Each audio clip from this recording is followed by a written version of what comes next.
sigo mencionando esto y no termino con esa lista, que era una lista grandísima de cosas que uno no podía hacer. Tendría uno que irse del planeta para cumplir con ese listado. Yo trataba siempre de cumplir con él, pero yo era el cabezoncito del grupo, porque habían cosas en las cuales yo no me sometía, porque había listado, en ese listado incluso no se podía ni andar en poloché, enseñar los brazos, ni en jean, ni usar pantalones con pinza, porque eso era modernismo. Una diablura. Y una vez me puse yo un jean y dijeron: se descarrió Kelvin, se apartó del Señor de la gracia. Amén. La ignorancia estaba acabando con el pueblo de Dios. Y sigue hoy en día. Usted se ríe porque ya usted tiene una revelación diferente, pero todavía esos grupos existen. Esos grupos religiosos existen. Amén. Pero la cuestión no está tanto en lo que tú ves, la cuestión no está tanto en lo que tú oyes, sino que este tema es mucho más profundo. Porque si tú cada vez que veas algo tú vas a pecar, te vas a embromar, porque ahora mismo ya nada está oculto, todo está revelado. Antes las mujeres se cubrían un poquito más, pero ahora las mujeres no dejan nada a la imaginación, andan completamente exhibiéndolo todo. Y si fuera por ver o por oír, entonces usted nunca se va a santificar para Dios, porque las redes sociales están llenas de cosas perversas. Hay mucho morbo. Incluso en la misma iglesia, en ciertas iglesias, no aquí somos santos, sagrados, pero yo he ido a ciertas iglesias donde las mujeres que están adorando a Dios ahí no dejan nada a la imaginación. Se visten muy mal, con las medias naranjas afuera, y se ponen una clase de prenda interior, se le marca todo.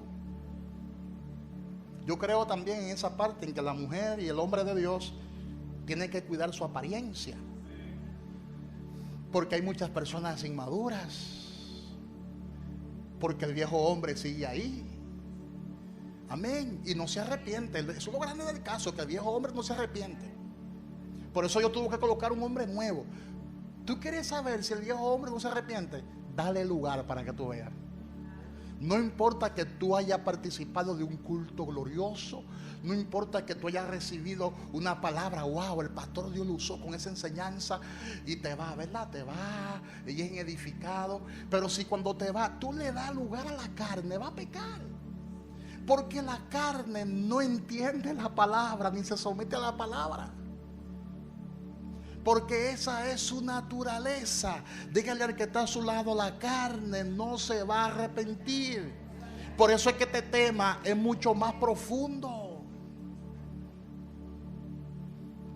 Jesucristo creció en Nazaret.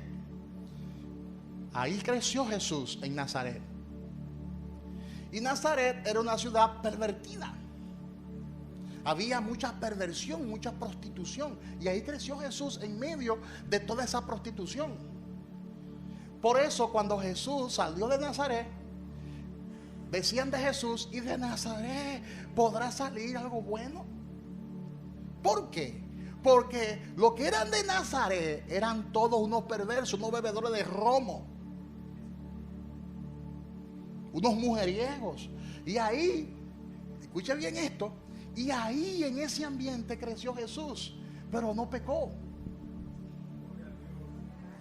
Yo sé que él escuchó y vio muchas cosas, pero la palabra dice que él no pecó. Fue tentado en todo, pero no hubo en él pecado. Nunca pecó, según Hebreos capítulo 4, versículo 15. ¿Qué significa eso? Que no es lo que tú ves. Porque yo podré decirte: no use redes sociales, porque ahí siempre aparecen unas mujercitas, mira, ay, moviendo ese esqueleto, hermanos. Es inevitable, mira, es inevitable que usted al abrir una aplicación no le salga esa clase de cosas. Amén. Porque no es lo que tú ves. Y yo sé que muchos se ríen porque saben lo que estoy diciendo. La cuestión no está en lo que tú ves o en lo que tú oyes, sino en algo mucho más profundo. Amén, hermanos. En algo mucho más profundo. Porque hay cosas que alimentan nuestro hombre viejo y hay cosas que alimentan nuestro hombre nuevo. Es uno que tiene que tomar la decisión de andar en el Espíritu. Dígale al que está a su lado: ha llegado el tiempo de que tú andes en el Espíritu. Amén. Sabemos que nuestra naturaleza pecaminosa está expuesta todo el tiempo. Mira, esa naturaleza siempre está presta para pecar. No hay que ni siquiera preparar el ambiente, siempre está en ambiente. El hombre viejo siempre está listo para desobedecer. Por eso hay que tratar de no incurrir en ciertos ambientes, porque hay ambientes que te incitan al pecado. Por eso hay personas que son más propensas en caer en el pecado, porque le dan mucho lugar al hombre viejo. Y no podemos darle lugar al hombre viejo. Amén.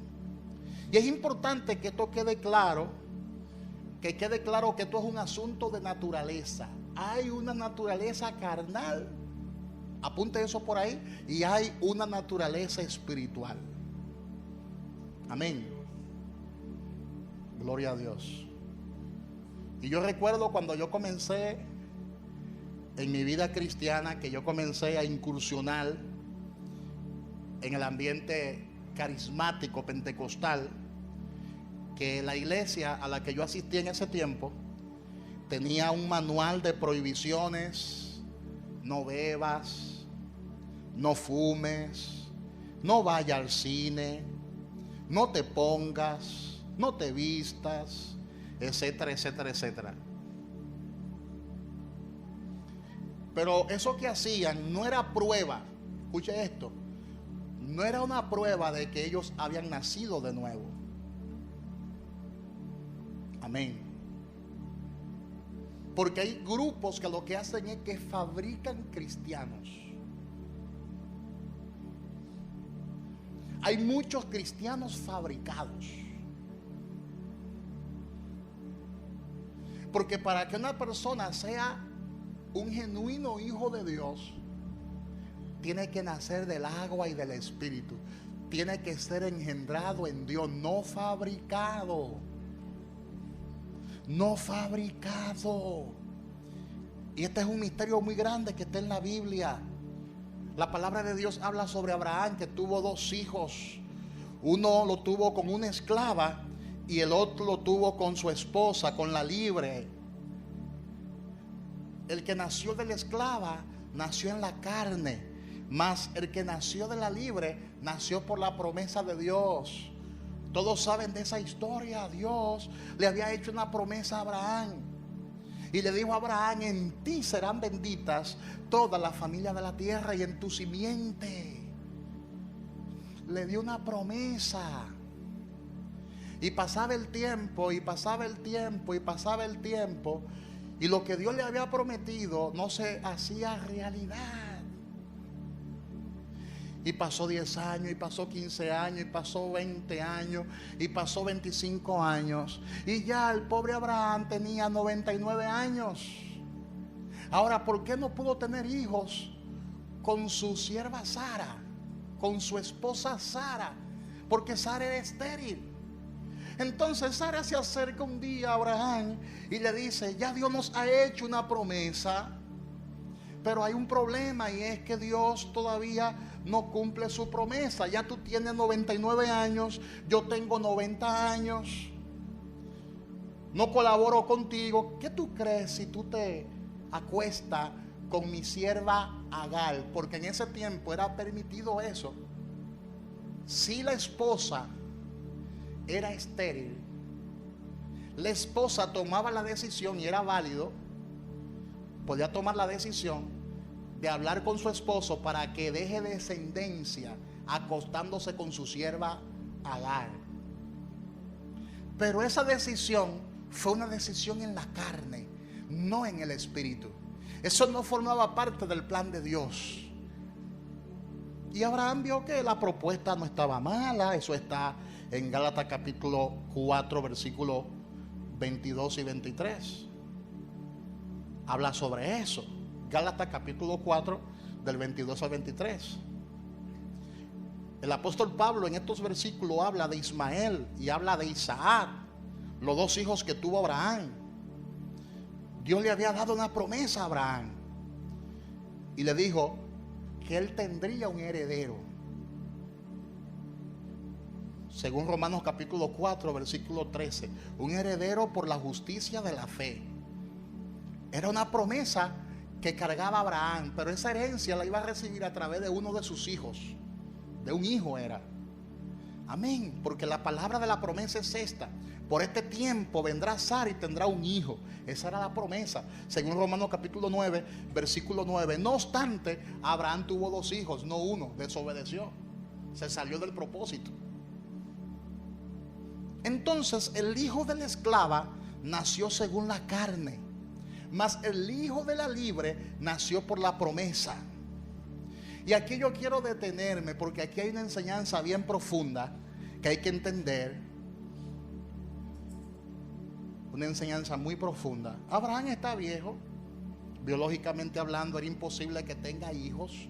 Diga conmigo: Abraham, biológicamente hablando, era imposible que tenga hijos. 99 años, Sara 90 años. Ya a Sara se le había quitado su periodo menstrual, incluso ya había perdido toda la posibilidad de salir embarazada. Pero sin embargo Dios cumplió su promesa y de manera sobrenatural Sara tuvo un hijo, dando a entender que el nuevo nacimiento es sobrenatural. Dígale al que está a su lado: el nacer de nuevo es sobrenatural. Y aquí está la profundidad del asunto. Tú naces de nuevo porque Dios quiere que tú nazcas. No es por voluntad humana, ni es por voluntad de varón, es por voluntad de Dios. Es por eso que yo enseño que Dios es el todo en la salvación. Y no hay nada que tú puedas hacer que pueda garantizar tu salvación. El único que garantiza la salvación que hemos recibido de parte de Dios se llama Dios mismo. Amén. Amén. Entonces aquí hay dos tipos de creyentes. Hay dos grupos. Hay cristianos sintéticos, manufacturados, fabricados. Cristianos carabelita, que lo ha fabricado la religión. Y hay cristianos que son genuinos, que han nacido en el Espíritu. ¿Te das cuenta? Ay, pastor, ¿cómo va a ser? Sí, está en la Biblia. Y hay muchos textos bíblicos que nos dan esa idea. Hay cristianos que han sido elaborados humanamente hablando, porque no tuvieron fe para asir la promesa de Dios. Ahora podemos entender lo que Juan habla. Los que son nacidos del Espíritu son engendrados según el Espíritu, no por voluntad de sangre, ni por voluntad de carne, ni por voluntad de varón, sino de Dios. Juan capítulo 1, versículo 13. Es decir, que hay un montón de gente en las iglesias que, aunque están en las iglesias, no han nacido de nuevo. Por eso no oran, no leen la palabra. Hay que estar encima de ellos. Mira, ora. Cuando tú coges tanta lucha con un cristiano que ore, es porque no tiene el deseo de buscar a Dios, no ama a Dios, porque sencillamente muchos no han nacido de nuevo.